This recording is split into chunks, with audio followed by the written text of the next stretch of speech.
I set myself the task once of watching faces as I walked down the street.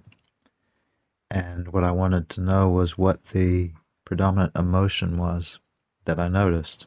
I wanted to know if there was a predominant emotion and if there was what it was.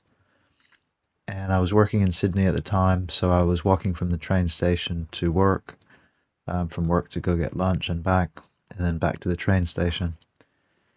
And I noticed men were easier to read, at least for me. I had trouble reading women or finding the predominant emotion as easily. I suppose a man having having trouble reading women is not terribly surprising. But the predominant emotion that I noticed was fear, particularly in men. And you see it in a lot of different ways. So some men are they look very tough. And I think that projection of being a tough guy is a way of preventing attack or threat or danger. You see people who avoid eye contact, they avoid the gaze, and that's a different kind of fear. It could be the same, like a fear of harm or a fear of violence, but it could be a fear of connection as well. Maybe just in terms of the awkwardness, of exchanging glances or exchanging words with strangers. But on that day, I started to think more about fear and how common it is and why it's there and how much it affects the things that we think and do and say in the courses of our lives and the decisions that we make. And our every interaction with other people, it can very often be characterized by fear. And so then noticing that, you can ask the question, what would our lives be like if they weren't characterized by fear? Welcome to the Search for Sacred podcast. I'm William Cunningham, your host. We're in the midst of the Becoming Yourself series, and the idea behind that is that all of us have a true or an authentic self, and then there are things that hold us back from that, things that keep us from being able to realize, actualize, manifest our true selves. And so we've talked about the chains that hold us down. We've talked about the beliefs and the commitments that we inherit, the group identities that we carry. And we've talked about the process of being able to lay those things down and step into a space of authenticity where you explore ideas and beliefs for yourself, and you choose them based on their quality and not based on what you've been taught to believe or how you've been taught to behave or what you think is going to be the easiest thing for you to fall in line with. And really about discovering an authentic life, because if you're going to discover your authentic self, it has to be done by living authentically and taking responsibility for who you are and how you live and the direction of your life. And I want to continue in that vein, and I want to talk particularly about fear because it has a tendency to infect the things that we do. So there are the people who are afraid of commitment. There are the people who are afraid of positive emotion. There are the people who are afraid of being known. There are the people who are afraid of disappointing others, and so pleasing other people becomes like hyper important. And trying to please people is generally a certain way of not pleasing people, because you're not living authentically, you're not contributing something authentic, and people see through that even if it's only in a subconscious way. So I want to talk in this episode about fear and being able to lay it down. I think it's probably what I'm going to say is going to be skewed towards men, being a man. I think women women have their own fears, and I've talked about this with women, particularly with students over the years. The fear of walking through a car park for women. That's Men don't generally get stressed walking through a car park at night, I don't think. Going to a public bathroom is not generally a stressful thing for men. But women deal with different stresses and different fears, and I probably don't have access to those as much as I have to the fears of men. But hopefully it will be applicable. It can be translated. The things that we'll talk about and the things that I say can be translated to women as well. I think fundamentally, all of the fears that I saw in the faces on that Sydney street as I was walking to work, I think they fundamentally come down to two things. One is a fear of harm, and the other is a fear of connection. The fear of harm, the fear of connection probably comes out of the fear of harm. So if you're afraid to connect, you're afraid to connect because if you do connect, then you can be hurt. Or if you do connect, then you can be seen to be inadequate. Or if you do connect, then you can be rejected or devalued or used or manipulated. And so the fear of connection breaks down again into the fear of harm, but I think there are some probably false beliefs and definitely damaging ways of behaving that make the fear of harm have a negative impact. So you can respond to a fear, right? And responding is not the same as reacting, and this is a really important distinction. So when I talk about responsibility, what I mean by that is the ability to respond as opposed to reacting. So reacting is moving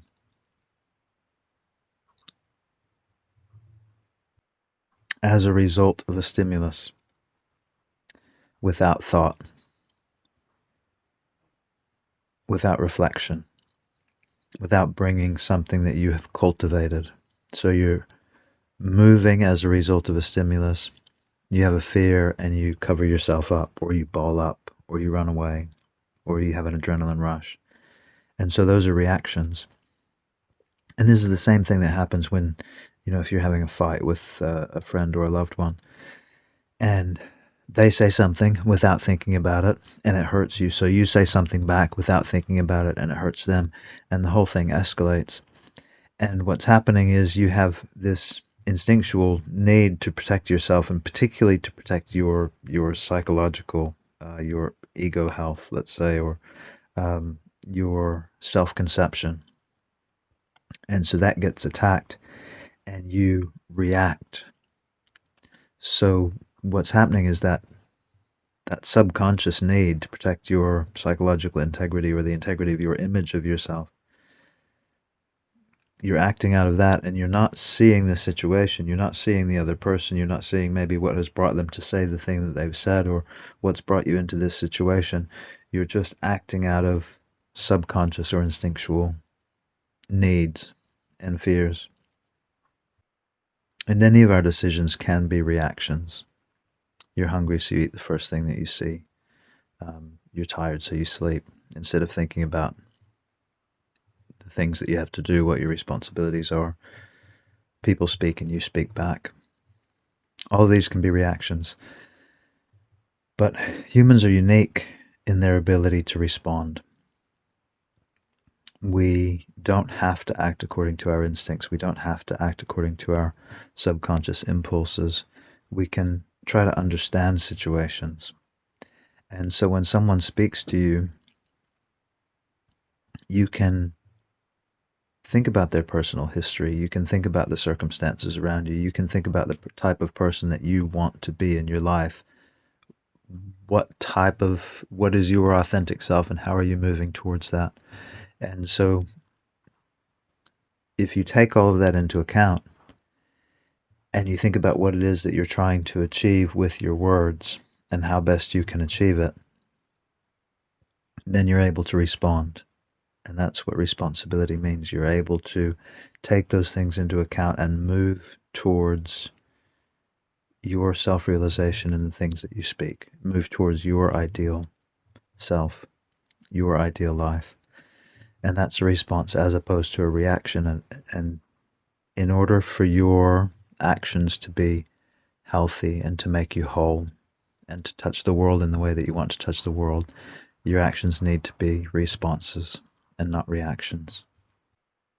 So when we have fears, particularly when we have fears relating to relationships with other people, we've got two options. We can react and we can try to protect ourselves from the possibility of hurt. And people do that with in lots of different ways. One thing that's common is people will try to cover themselves up. And you can do that with clothes, with hair, with tattoos. You can do that with ways of behaving. So it's common you may have known someone who seems incredibly happy, seems always to be joking, laughing, playing. They seem very lighthearted, but then you find out that they're struggling with depression or they have anxiety issues or something of that nature. And so they're using a persona that they present to everyone else. And maybe we all do this in some way. I know I definitely have done it I'm not the laughing, happy, joking guy, but I've definitely presented a persona at times in my life. And so you can cover yourself up with the persona that you project, that you show to other people, and then the real self is hiding behind it. People can hide behind successes. So you find one area of your life that you're really good at, and you just make your whole life about that, and that's what you show to everyone. Look, there's this thing that I'm really good at, and that's all I am. And so you're hiding many other parts of yourself and covering up the other areas of your life by this thing that you're good at. And those are all reactions. So we hide our true selves from other people so that our true selves don't get hurt. But as always, fear brings about the thing that is feared. And so by covering yourself so that you don't get hurt, you end up not having connection with other people, not real connection. They have a relationship with the covering, with the facade that you've presented. So Carol Gilligan, she's a developmental psychologist that I've mentioned before, probably more than once. She did this study where men and women, I think they were Harvard students, men and women were shown photos and they were asked to write a short story explaining the photos. And some of the photos were people, particularly men, by themselves. So a guy in an office in a high-rise building alone. And some of the photos were photos of people together. So a young couple sitting on a park bench looking out over a river. And so they were asked to write these short stories to explain the photos. And there was a pattern, a fairly consistent pattern, that the men in the photos of one person, a man by himself, they would write kind of happier stories. So the guy in the high-rise building by himself, he's feeling successful, he's powerful, he's just gotten a promotion or whatever it is. And so they're good stories. And the men in the photos of two people together tended to write dangerous stories. So the young couple on the park bench together, one that I remember reading was, so they were together, but he didn't know that she was cheating, and she ended up, I don't remember how it worked out, but she ended up drowning him in the river, or the guy that she was cheating on him with, anyway, he died, right? And so this was consistent, but women were the opposite. And this is all probably culturally influenced as well. If they had done the experiment in Korea, for example, it may have been different. I'm not sure, but I don't think I have any listeners in Korea, so it's gonna be relevant enough for us. The women in the photos of one person by themselves, they wrote sad stories or bad stories. So I don't know, the guy in the high-rise building, maybe he's just gone through divorce, he's lonely, he's depressed. Completely different way of describing it to the way that the men described it. And then in the photos of people together, they would write happy stories. So the couple on the park bench by the river, he's just proposed to her and they're going to live happily ever after, something like that. So one thing that it brings out is that women, given cultural context, okay, women do tend to fear solitude and seek connection. Men fear connection and seek solitude. But it's not as though that's not the ideal for us as men. It's not that we want to be alone all the time.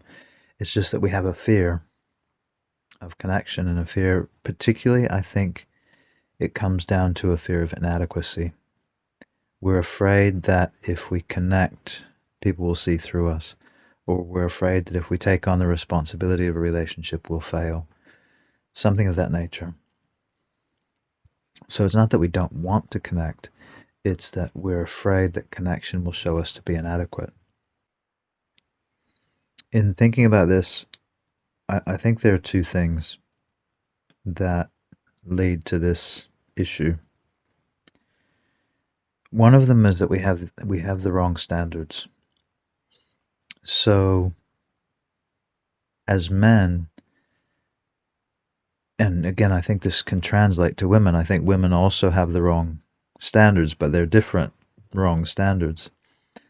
But as men, we tend to judge our value on the basis of work. How much have I gotten done today?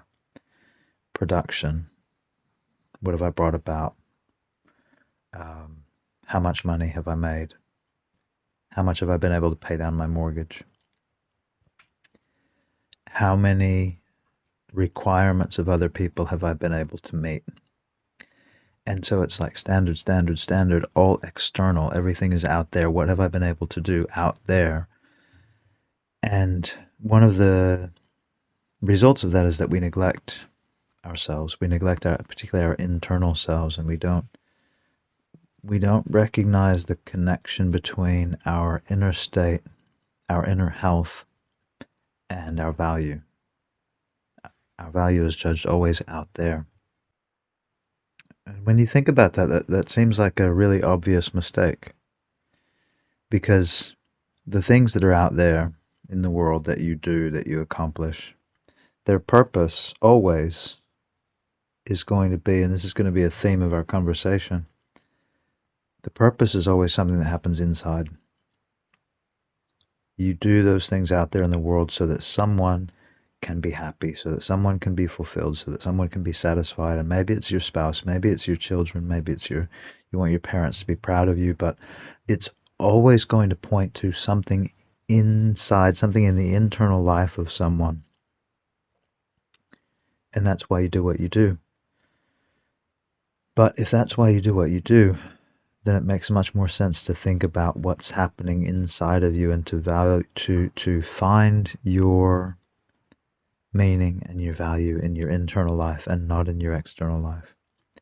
And to be able to give something to your relationships that comes out of who you are on the inside and not what you did at work for 8 hours or 9 hours today. So part of our fear, at least, comes from incorrect standards. And the other part of it, connected to the first, I suppose, but the other part of it is probably our upbringing and our experience. So you may have had the experience growing up where you felt like the things that you did weren't good enough. They weren't accepted. They were always criticized. And so you can carry that into future parts of your life. And there may be other things as well that you take from your upbringing. Unless you've had an incredibly privileged upbringing, unless your parents were superhuman in some way, You probably were damaged as a child. And if you went to any type of primary or secondary school that I'm familiar with, you probably were damaged at school as well. And it's different for everyone, the types of harms that are done to us. But we do, without noticing it, we do carry those into future relationships, into our future work life. And they're kind of burdens that we bear. And those particularly lead to the incorrect standards that we have because we're taught, going through school, it doesn't matter what you feel like. It doesn't matter what you think you need. This is the standard, so you have to do this thing at this time, you have to do this curriculum, you have to do this task, and your interests and your desires and your emotions, they don't really matter at all. So it's almost as though we're indoctrinated into believing that the internal life doesn't matter and you have to just push it down, just set it to the side and focus on what's happening out there in the world. And it's a false standard. It's a an impoverished way. It's a poor way of looking at the world. So we have these burdens that we carry, and we have these false standards that we tend to pursue and judge ourselves by. And all of it is past experience, and all of it is forces and influences coming from the outside, and all of it is doing harm.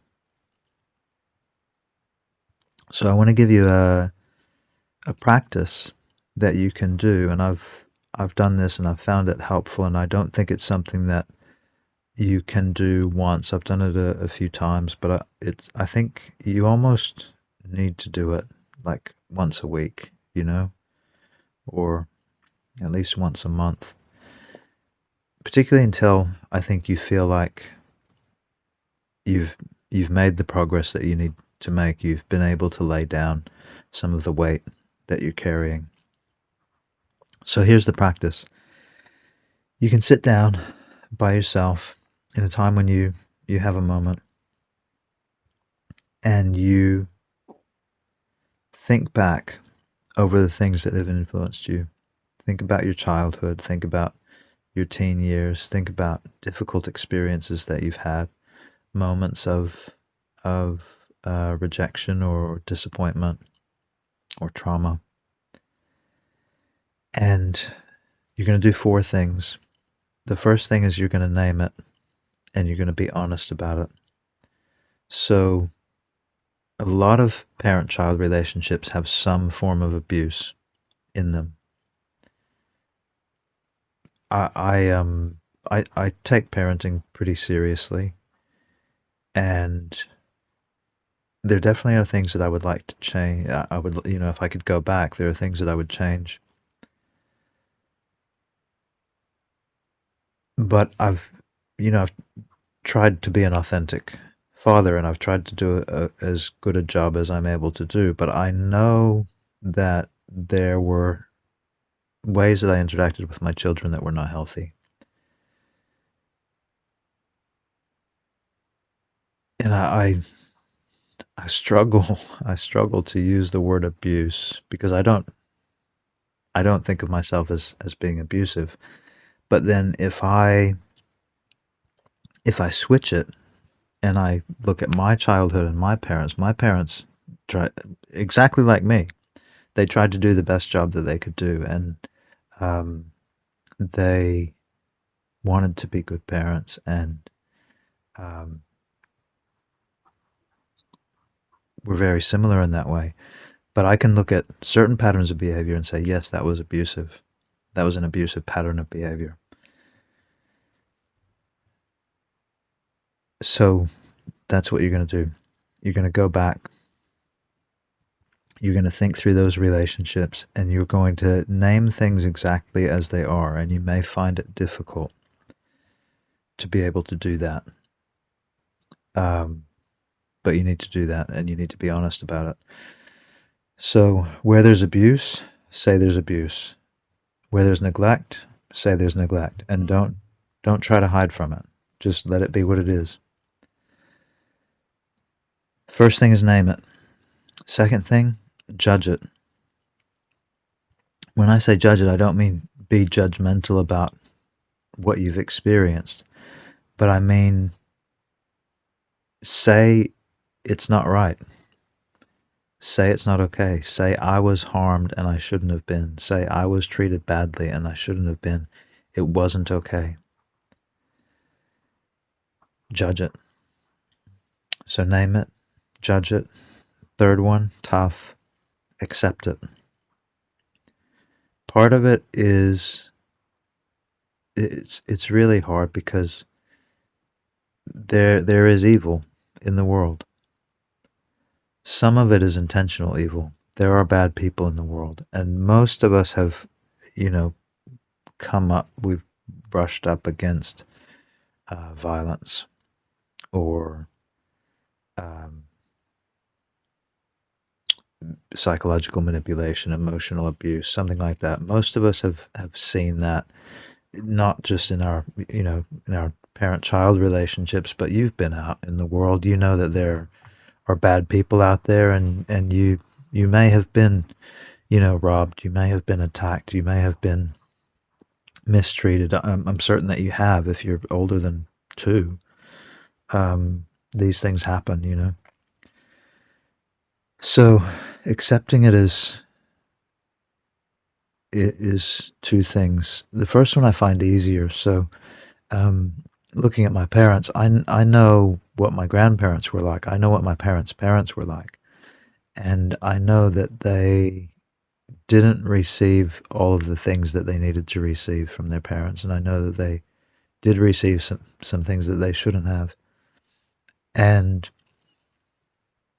generational cleansing, I think a lot of people talk about this, but it's important to recognize. I can see in the generations, so 4 generations, including myself, up to my great grandparents. I can see how each generation has inherited things that they shouldn't have inherited, and I can see how they've tried to overcome them. And I would really like to be able to leave my children without the burdens, without negative influences from past generations. And so this practice that I'm suggesting to you is part of that. Naming things helps you to understand them. It helps you to be aware of them. And it lets the light in a little bit so that you can see. And judging things allows you to take a stance. So I'm recognizing this thing, I've named it, and I'm going to say that I don't want this in my life. I'm going to say that I don't want to pass this on to my children. I'm going to say that this is something that ought not to be done. And so you're saying what it is, and you're saying how it is, you're saying how it affects life. But then accepting, part of it is forgiveness, because I can see how people have tried to be good people, and this is across the board. Most of the people probably all of the people that I've met are people who have been dealt a tough hand, and they're playing it the best they can with their understanding of it, with the way that they see it. And the way that they see it may be broken. It may be misguided, but they're not out to do intentional harm for no reason. Maybe they're out to do harm. Maybe they're out to do harm intentionally, but it's not for no reason. And so you can, the forgiveness part, often if you can understand why people act, at least for me, I find it easier to forgive. But there are bad people out there too. And sometimes it gets harder to forgive. And if you can't forgive, can you still accept? And that's more difficult. And so we have to face this idea that there is evil in the world, and there is harm on at horrible levels, and that's the world that we live in, and we have to deal with that. And that's, for me, a more difficult thing than forgiveness. The fact that there are atrocities, that there is cruelty, meaningless, no redeeming quality about it, just cruelty. That's more difficult. But those are the two things that you have to do: forgive and accept, to the extent that you're able, as part of a process. But forgive and accept. And then the last part of this practice is that you need to fill the void. So the affirmation of your worth and your potential that you didn't get, you're not going to get from the outside. You have to get that from yourself. And the way that you do that is by taking a stance and responding. So you've recognized now, because you've named things and you've judged them, and you've done what you can to forgive and to accept. You've taken a stance, and now you can respond. I was not given this, but I should have been. The judging is important. I should have been given this. I should have been accepted. I should have been nurtured. I should have been guided. And I wasn't. But I'm an adult now. I can take responsibility, and I can recognize that my value lies in my response. You're not supremely valuable no matter what you do. Your value as a human does come from your choices. It does come from your actions, not from your production as a functioning member of the economy. It comes from your capacity for joy, and your capacity for love, and your capacity for forgiveness, and your capacity for hope. And so you may have been devalued in your life up to this point by other people. You may have been devalued by yourself. But you get, in this moment, you get an opportunity to respond. And you get to say, this is what I'm not going to be anymore. This is what they told me I was, but they lied about it. That, you're worthless, you'll never be any good, whatever it is. You get to take a stance, and you get to respond. And so you get to fill the void. As long as you have breath, you're a person with potential. And as long as you're a person with potential, you're worthy of love. And so you can say that to yourself. I was not given the guidance that I should have been given, but you're an adult now, and you can find, you can't guide yourself infallibly, but you can find guides. You can find guides in literature, you can find guides in art, you can find guides in prayer, you can find guides or guidance in prayer. You can find guidance in meditation. All of the sources of truth and goodness and beauty. So maybe you weren't given the guide that you should have been, but now you can fill the void. And your particular void is going to be unique. Your particular way of filling the void is going to be unique. But this is a valuable practice that you can work on.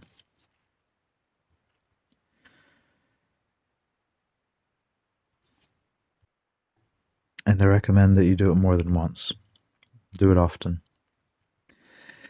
There's one more thing I want to talk about with relation to fear. So imagine a thought experiment. Two possible types of lives. One in which, imagine for a moment that your sight, you don't see color. So it's just monochrome, it's shades of gray. And there's no smell. There's no taste. Touch is like, it's just utility, so you can feel the tool in your toolbox that you're looking for. You can feel shapes. But there's no sort of pleasurable sensation that doesn't exist. So sight is only enough to get you from A to B. There's no, the beauty of the sunset, nothing like that. No taste, no smell, no hearing, and touch just enough to get jobs done. But lucky you, you can live this life for 200 years. So very long life, drained of all color. And emotions are just sort of dim sensations of, preferable or unpreferable. So that's one type of life, right? The monochrome life. The other is the hypersensitive life. So when you hear a good song, for example, let's say it's a love song, and you get that kind of, it depends. If you're 17 and you're in love, that's probably like the upper level of response to a love song. But let's say it's like that for you every time. The maximum capacity to feel love while listening to a song, that's what you feel every time. And everything is like that. So when you see a beautiful sunset, you feel like you're going to weep from just the beauty of it. When you are, appreciating the innocence and the freshness and the beauty of your child, it's overwhelming to you. And it's like that every time that you notice their joy and their innocence and their beauty. Smells drive you absolutely insane because they're just so good. All of your sensations. Kissing your spouse is like the best kiss and the first kiss and the last kiss all rolled into one every single time. So this is the hypersensitive life. Everything is taken to its maximum. But this life is indefinite and it's more limited. So let's say you get between 5 and 20 years of this life of deep emotion, of heightened sensation, of pure joy. Which would you choose? Maybe there are people that would choose the monochrome life. I would not. And the reason that I've used this thought experiment is because it's a hyperbole of what human life is actually like. There's that idea of the monochrome life where you don't see the beauty, you don't feel anything, you don't appreciate sensations, you don't have deep emotions. That's a version of an actual human life. And we do have the capacity to desensitize ourselves to the laughter of children, to the smell of fresh bread, to the beauty of a symphony or a guitar riff or whatever it is. And so that's a version of a person, the monochromatic person, the desensitized person. But the other idea, the hypersensitive life, that's a version of a person as well. And you do get to choose, you do get to move closer to that. So naming your hurts and your trauma, that's part of sensitivity, because when you stop protecting yourself emotionally from negative things, you get to feel positive things as well. When you're no longer desensitized, you get to be open to joy and to love and to beauty. One of the things that I hope has become clear from this discussion so far is that the value of things lies in human experience. If you believe that God created the world, if you think about it, the only reason, it seems to me obvious, that the only reason why it would make sense for a divine being to create a world that humans live in is for human experience. So the goal of the divine was the human experience of the divine and the human experience of the natural. And even if you don't believe that God created the world, whatever reason you give for us being here, if you try to explain your action and you think carefully about it, what you'll notice, I think, is that behind everything that you do, there's the hope for a certain human experience. And it's the internal life that we're talking about. You do something so that someone will be proud of you. And so there's the experience that they have in being proud of you, and there's the experience that you have in knowing that they're proud of you. You do things for your children because you want them to be well and happy. And that's an experience of their internal life. And you can play this game, I do this, why do you do that? Well, because of this. Why do you do that? Because of this. And it's always going to come back to something that happens in the internal life. And that's why the thought experiment between the monochromatic life and the hypersensitive life, that's why it's important, because in one, death is near and it's inevitable, but experience is deep and rich.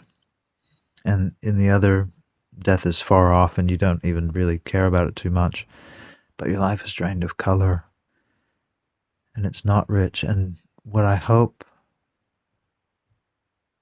you will see, what I hope all of us can see, is the things that we fear most, death and illness and the end of relationships, and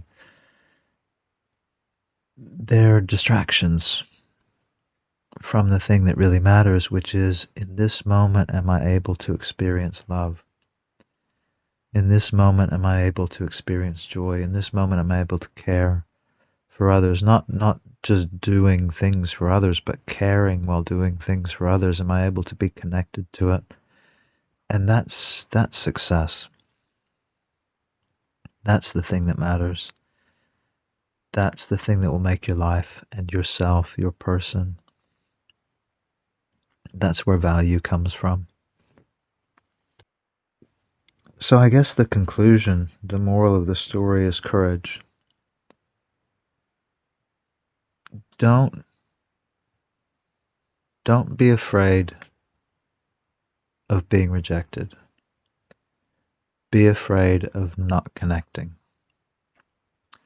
Don't be afraid of dying or losing a loved one. Be afraid of missing the moments that you have in your own life, your own moments, and moments with them. Don't be afraid of being rejected. Don't be afraid of being devalued. Be afraid of not allowing yourself to see and to feel and to respond, to enter into the things that you know that you need to be a good human being. If someone rejects you as a friend, for example, they don't want to be your friend, that's okay. You get to keep loving, and you get to keep meeting people, and you get to keep interacting with others. And as long as you are the person who's willing to tell the truth, as long as you're the person who's willing to love, as long as you're the person who's willing to give, make that your goal. I'll be this person.